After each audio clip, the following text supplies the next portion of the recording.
Hello everyone, welcome to the official YouTube channel of GS central. आज का session बहुत खास है और आज के सेशन में हम एक पर्सनालिटी, एक व्यक्तित्व के बारे में चर्चा करने वाले हैं। एक ऐसे व्यक्तित्व के बारे में जिन्होंने अपनी पूरी जिंदगी में अलग अलग तरह के किरदार निभाए। उनको किसी एक किरदार में बांध कर देखना संभव ही नहीं है। उनका जीवन और उन जीवन से प्राप्त अनुभव इतना विशाल है, इतना विस्तृत है कि या यूं कह लिया जाए इसको कि एक व्यक्ति ने अपने एक ही जीवन में कई प्रकार के किरदार निभाए। उसके विषय में आलोचकों का भी मानना था कि उसके अनुभव का कोई सानी नहीं है, और जो उसके समर्थक थे वो तो उसकी तारीफ करते नहीं थकते थे। एक ऐसा व्यक्ति जो शुरुआत जिसने तो एक पत्रकार के रूप में की, एक प्राध्यापक के रूप में, एक टीचर के रूप में की, लेकिन आगे चल करके इस देश की नियति का नियंता बना। तो आइए आज के सेशन को हम स्टार्ट करते हैं। और आज का सेशन, जैसा कि मैंने बताया, एक बहुत ही महत्वपूर्ण व्यक्तित्व के बारे में हम चर्चा करने जा रहे हैं आज, जिनका नाम है प्रणब मुखर्जी, सबके प्रणब दा। तो आज हम प्रणब मुखर्जी के बारे में, उनके व्यक्तित्व के बारे में, उनके जीवन के विभिन्न पहलुओं के बारे में एक चर्चा करने जा रहे हैं। हालांकि ये चर्चा या इनका जीवन, इनका व्यक्तित्व इतना छोटा नहीं है कि इनको एक चर्चा में समाहित कर लिया जाए। फिर भी हमने कुछ खास पहलुओं को निकालकर आपके लिए हम ले आए हैं और हम उन पर चर्चा करेंगे। तो आइए आज का सेशन स्टार्ट कर रहे हैं। आप देख रहे हैं जीएस सेंट्रल का ऑफिशियल यूट्यूब चैनल। अगर अभी तक आपने सब्सक्राइब और लाइक नहीं किया है तो इसको जल्दी से सब्सक्राइब कर लीजिए और लाइक भी कीजिए। अपने मित्रों को भी शेयर कीजिए, अपने शुभचिंतकों को भी शेयर कीजिए। आइए आज का सेशन स्टार्ट करते हैं प्रणब मुखर्जी के बारे में। इससे पहले कि हम इनके बारे में कुछ जाने, पहले इनके जीवन की कुछ झलकियां देखते हैं। जैसा कि आप स्क्रीन पे देख रहे हैं, एक राजनेता के तौर पर प्रणब मुखर्जी, बीच की तस्वीर में वो सिगार है, वो पाइप है जो उनका पसंदीदा पाइप रहा था, और जिस पाइप को उन्होंने अपने जीवन के आखिरी वर्षों में राष्ट्रपति भवन की सामग्री में, उसको संग्रहालय में उसको सुपुर्द कर दिया। आप देख रहे हैं युवा प्रणब मुखर्जी प्रधानमंत्री इंदिरा गांधी के साथ दिख रहे हैं। आप देख रहे हैं युवा प्रणब मुखर्जी तत्कालीन प्रधानमंत्री प्रणब मुखर्जी के साथ काम करते हुए। आप देख रहे हैं युवा प्रधानमंत्री अपने फुर्सत के क्षणों में बैठे हुए। आप देख रहे हैं प्रणब मुखर्जी सोनिया गांधी के साथ। आपको दिख रहे होंगे प्रणब मुखर्जी तत्कालीन प्रधानमंत्री राजीव गांधी के साथ। आपको दिख रहे होंगे प्रणब दा राष्ट्रपति के पद से सेवानिवृत्त होने के बाद आरएसएस प्रमुख मोहन भागवत के साथ एक ही मंच पर।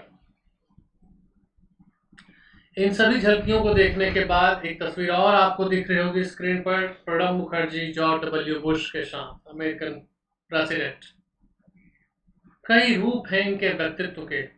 एक ऐसा राजनेता जिसका एक काफी लंबा राजनीतिक करियर रहा और उसने कई प्रकार के किरदारों को उसमें निभाया।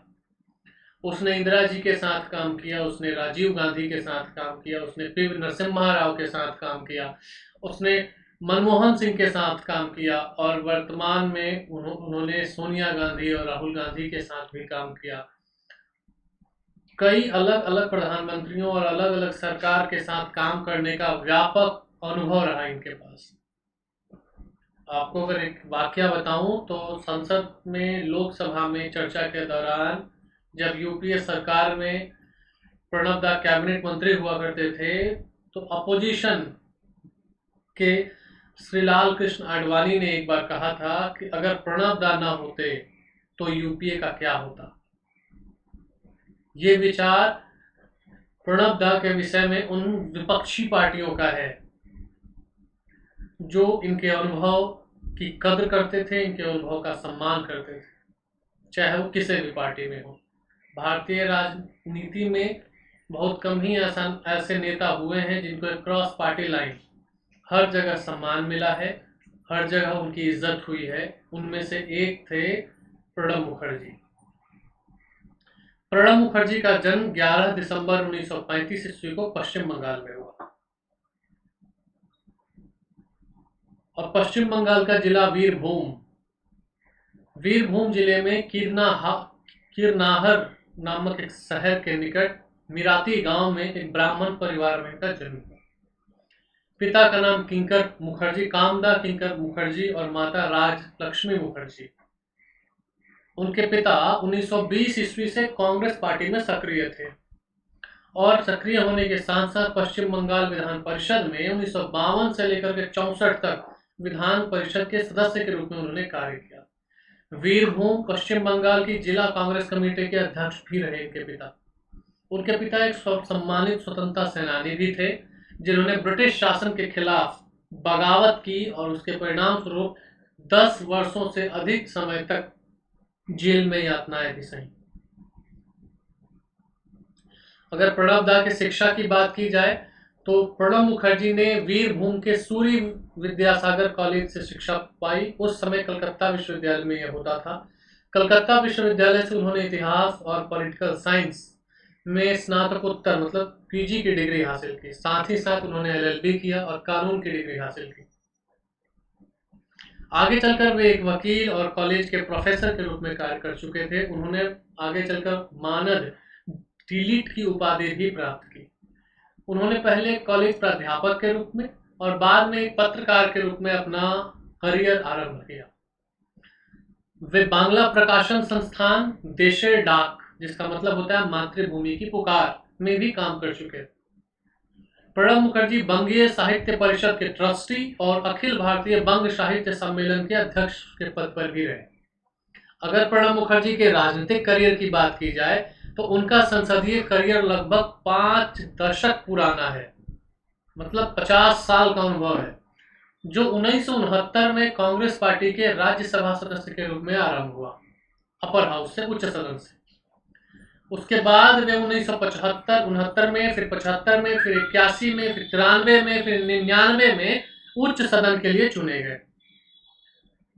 उन्होंने 1969 से 5 बार संसद में राज्यसभा के लिए और 2004 से 2 बार संसद के निम्न सदन मतलब लोकसभा के लिए उन्हें चुना गया। वे लगातार 23 वर्षों तक पार्टी की सर्वोच्च नीति निर्धारक संस्था कांग्रेस कार्य समिति, कांग्रेस वर्किंग कमेटी के मेंबर रहे। 1973 में वे औद्योगिक विकास विभाग के केंद्रीय उप मंत्री के रूप में मंत्रिमंडल में शामिल हुए थे। वे सन 1982 से 1984 तक कई कैबिनेट पदों के लिए चुने जाते रहे अलग अलग समयों पर, और सन 1982 में पहली बार भारत के वित्त मंत्री बने।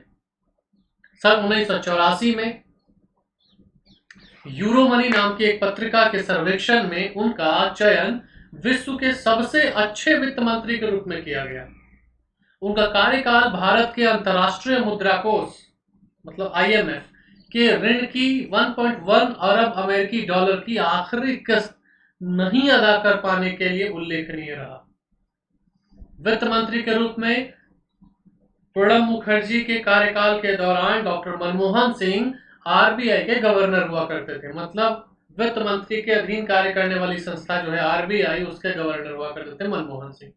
देखिए, ऐसा वाकया कई बार आया जब मनमोहन सिंह और प्रणब मुखर्जी के बीच सीनियरिटी और जूनियर को लेकर के आगे पीछे चीजें बदलती रही। जब प्रणब मुखर्जी वित्त मंत्री हुआ करते थे तो मनमोहन सिंह उनके जूनियर के रूप में RBI के गवर्नर हुआ करते थे। जब मनमोहन सिंह प्रधानमंत्री बन गए तो उनके जूनियर बने प्रणब मुखर्जी और वित्त मंत्रालय, रक्षा मंत्रालय, गृह मंत्रालय भी संभाला। और फिर एक बार समय ने पलटी मारी और प्रणब मुखर्जी राष्ट्रपति बन गए और उस समय मनमोहन सिंह उनके जूनियर हो गए और प्रधानमंत्री के रूप में कार्य किया। तो ये भी एक मजेदार वाकया था। आगे चलते हैं। वे इंदिरा गांधी की हत्या जो 31 अक्टूबर 1984 को हुई के बाद हुए लोकसभा के चुनाव के बाद राजीव गांधी की समर्थक मंडली जो थी उसके षड्यंत्र के शिकार भी हुए। उन पर आरोप लगाए गए और कुछ समय के लिए उन्हें पार्टी से निकाल भी दिया गया। इसके बाद उन्होंने अपने लिए एक अलग राजनीतिक पार्टी बनाई जिसका नाम रखा राष्ट्रीय समाजवादी कांग्रेस। लेकिन 1989 में 1989 में राजीव गांधी के साथ समझौता भी हुआ और चीजें ठीक भी हुई और वापस इन्होंने अपनी पार्टी का विलय कांग्रेस के साथ कर दिया। कहने का मतलब है कि प्रणब दा शुरू से अंत तक खांटी कांग्रेसी बने रहे।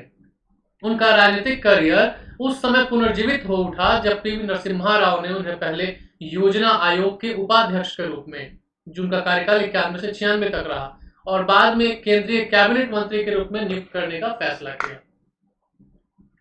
उन्होंने राव के मंत्रिमंडल में 95-96 तक पहली बार विदेश मंत्री के रूप में कार्य किया। 1997 में उन्हें उत्कृष्ट सांसद भी चुना गया था। सन 1985 के बाद से वह कांग्रेस की पश्चिम बंगाल की राज्य इकाई के अध्यक्ष भी हैं। सन 2004 में जब कांग्रेस ने गठबंधन सरकार के अगुवा के रूप में सरकार बनाई तो कांग्रेस के प्रधानमंत्री श्री मनमोहन सिंह सिर्फ एक राज्यसभा सांसद थे। इसलिए जंगीपुर लोकसभा निर्वाचन क्षेत्र से पहली बार लोकसभा चुनाव जीतने वाले प्रणब मुखर्जी को लोकसभा में सदन का नेता बनाया गया। इस समय उन्होंने रक्षा मंत्रालय, वित्त मंत्रालय, विदेश मंत्रालय के समेत अन्य कई मंत्रालय जैसे राजस्व, नौवहन, परिवहन, संचार, आर्थिक मामले, वाणिज्य, उद्योग समेत कई महत्वपूर्ण मंत्रालयों को भी संभाला। सन 2000 से लेकर 2012 तक की अवधि, मतलब राष्ट्रपति बनने तक की अवधि तक उन्होंने प्रशासनिक सुधार, सूचना का अधिकार, रोजगार का अधिकार, खाद्य सुरक्षा, ऊर्जा सुरक्षा, सूचना प्रौद्योगिकी एवं दूरसंचार, भारतीय विशिष्ट पहचान प्राधिकरण UIDAI जिसको हम लोग कहते हैं आधार, मेट्रो रेल आदि की स्थापना जैसे विभिन्न मुद्दों पर इस उद्देश्य के लिए गठित 95 से अधिक मंत्री समूहों की अध्यक्षता करते हुए सरकार के लिए महत्वपूर्ण निर्णयों तक पहुंचने में अग्रणी भूमिका निभाई। एक ऐसा समय भी था प्रणब मुखर्जी के जीवन का जब वह एक सांसद के रूप में और एक कैबिनेट मंत्री के रूप में 95 से अधिक मंत्री समूहों के अध्यक्ष के रूप में भी कार्य कर रहे थे। कई बार विभिन्न इंटरव्यू में इनके परिवार के विभिन्न सदस्यों ने इनके प्रति यह नाराजगी जाहिर की कि प्रणब दा राजनीतिक कार्यों में और अपने दायित्वों में इतने व्यस्त रहते हैं कि उन्होंने कभी परिवार के लिए समय नहीं दिया। लेकिन एक बात बहुत मजेदार है और वो ये कि चाहे कितने भी बिजी रहे हों प्रणब दा, हर वर्ष नवरात्र के समय में 10 दिन उन्होंने अपने पैतृक निवास जाकर के माँ दुर्गा की पूजा आराधना की। इसमें कभी कोई रुकावट जो है वो नहीं आई। 7वें और 8वें दशक में उन्होंने क्षेत्रीय ग्रामीण बैंकों RRBs जो है 1975 तथा भारतीय एक्सिम बैंक के साथ साथ राष्ट्रीय कृषि और ग्रामीण विकास बैंक 81-82 की स्थापना में महत्वपूर्ण भूमिका निभाई। श्री मुखर्जी ने 1991 में केंद्र और राज्य के बीच संसाधनों के बंटवारे का संशोधित फॉर्मूला भी तैयार किया था, जिसे गाडगिल मुखर्जी फॉर्मूला कहा जाता है। गाडगिल मुखर्जी फॉर्मूला 1991 में आया था, याद रखिएगा, एग्जाम के पॉइंट ऑफ व्यू से भी इंपॉर्टेंट है। श्री मुखर्जी अपने राजनीतिक जीवन में तेजी से ऊंचाइयों की ओर अग्रसर होते गए। 1973-74 की अवधि के दौरान उन्हें उद्योग, जहाजरानी एवं परिवहन, इस्पात एवं उद्योग उपमंत्री एवं वित्त राज्य मंत्री बनाया गया। उन्होंने 1982 में पहली बार प्रधानमंत्री इंदिरा गांधी के मंत्रिमंडल में भारत के वित्त मंत्री का पद हासिल किया, ग्रहण किया और 1980 से 1985 तक संसद के उच्च सदन राज्यसभा में सदन के नेता रहे। बाद में 1991 से 1996 तक योजना आयोग के उपाध्यक्ष, 1993 से 95 तक वाणिज्य मंत्री, 95 से 96 विदेश मंत्री, 2004 से 2006 रक्षा मंत्री, पुनः 2006 से 2009 विदेश मंत्री और 2009 से 2012 वित्त मंत्री के रूप में कार्य किया। 2004 से 2012 तक राष्ट्रपति का पद चुनाव लड़ने के लिए त्यागपत्र देने तक वे संसद के निम्न सदन अर्थात लोकसभा के नेता रहे। वह कांग्रेस संसदीय दल और कांग्रेस विधायक दल के नेता रह चुके हैं, जिसमें देश के सभी कांग्रेस सांसद और विधायक शामिल होते हैं। इसके अतिरिक्त वे लोकसभा में सदन के नेता, बंगाल प्रदेश कांग्रेस कमेटी के अध्यक्ष, कांग्रेस के नेतृत्व वाली सरकार के प्रधानमंत्री मनमोहन सिंह की मंत्रिपरिषद में केंद्रीय वित्त मंत्री भी रहे।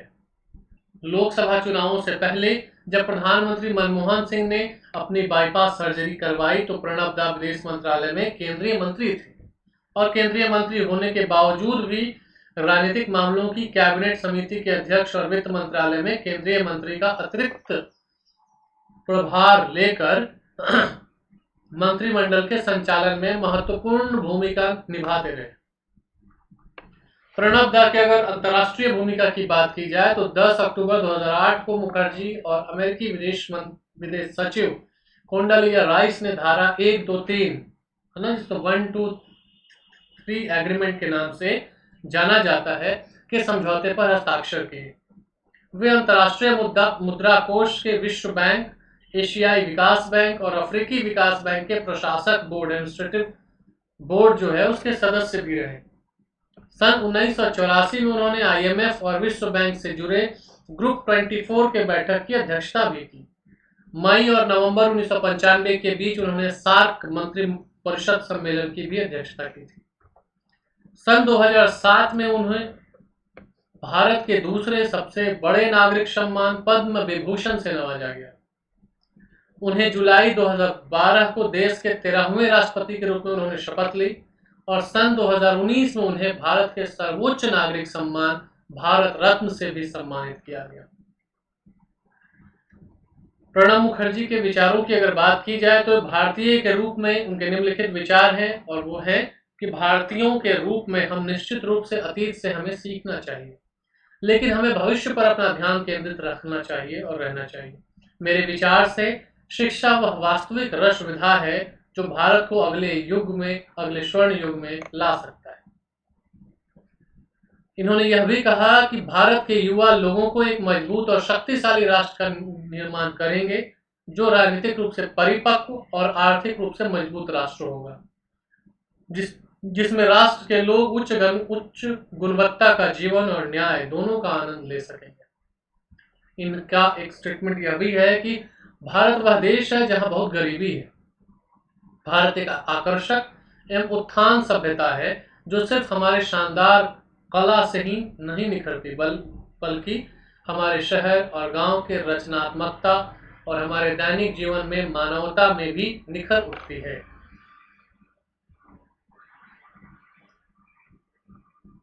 आप अभी स्क्रीन पर देख रहे हैं राष्ट्रपति के रूप में प्रणब दा दिख रहे हैं आपको। इन्होंने यह भी कहा कि हमारी पीढ़ी में रोल मॉडल गांधी और नेहरू थे। वे प्रतिष्ठित थे, वे व्यक्तित्व की पूजा अर्चना करते थे। मैंने नेहरू जी के लगभग हर भाषण को पढ़ा है। हमारी माँ के लिए हम सब बच्चे एक समान हैं और भारत सभी से यह पूछ रहा है कि हम इस राष्ट्र निर्माण के जटिल नाटक में अपनी कौन सी भूमिका निभा रहे हैं। हमारा कर्तव्य है कि हम हमारे संविधान में प्रतिस्थापित मूल्यों के प्रति निष्ठावान और प्रतिबद्ध रहें। संपूर्ण भारत सिर्फ भारत के लिए बना है और समृद्धि के उच्च पद पर बैठने की इच्छा से प्रेरित है। यह अपने मिशन में आतंकी गतिविधियों के द्वारा भी नहीं हटेगा, मतलब अपने मिशन पर, अपने विश्वास पर दृढ़ है। प्रणब मुखर्जी ने एक लेखक के रूप में भी काफी कुछ लिखा है। अपने फुर्सत के वक्त में उन्हें लिखना पढ़ना काफी पसंद था। उनकी प्रकाशित कुछ पुस्तकें आपके सामने स्क्रीन पर दिखाई दे रही हैं। जैसे 1984 में उन्होंने एक किताब लिखी जिसका नाम था beyond survival, emerging dimensions of Indian economy. 1987 में उनकी किताब आई ऑफ द ट्रैक। 1992 में एक किताब आई saga of struggle and sacrifice. 1992 में ही एक और किताब आई चैलेंजेस बिफोर द नेशन। 2014 में भी उन्होंने एक किताब लिखी थॉट्स एंड रिफ्लेक्शंस। 2014 में उनकी दूसरी किताब the dramatic jacket the Indira Gandhi years, और 2016 में उनकी आखिरी किताब जो आई वो था द टर्बुलेंस ईयर्स 1980 टू 1996। ये पुस्तकें एग्जाम के पॉइंट ऑफ व्यू से भी इंपॉर्टेंट है, एग्जाम में इनसे सवाल पूछे जा सकते हैं।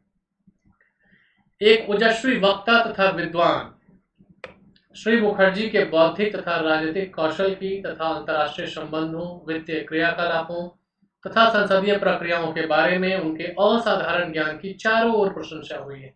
जैसा कि मैंने पहले ही बताया कि भारत के कुछ चुनिंदा ऐसे नेता थे और हैं जिनका पार्टी क्रॉस लाइन, मतलब पार्टी के बाहर भी उनकी उतनी ही इज्जत, उतनी ही पूछ और उतना ही सम्मान उनके प्रति है।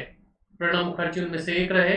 भारत के जीवंत बहुदलीय लोकतंत्र में विभिन्न राजनीतिक दलों के बीच एकता स्थापित करने की अपनी योग्यता के द्वारा जटिल राष्ट्रीय मुद्दों पर आम सहमति बनाने की अपनी भूमिका के लिए हमेशा उनकी सराहना की जाती रहेगी। ये आपको स्क्रीन पर प्रणब मुखर्जी दिख रहे हैं तत्कालीन प्रधानमंत्री श्री नरेंद्र मोदी के साथ। दूसरा आपको जो तस्वीर आपको दिख रही है, यह प्रणब मुखर्जी राष्ट्रपति के रूप में देश को संबोधित करते हुए दिख रहे हैं।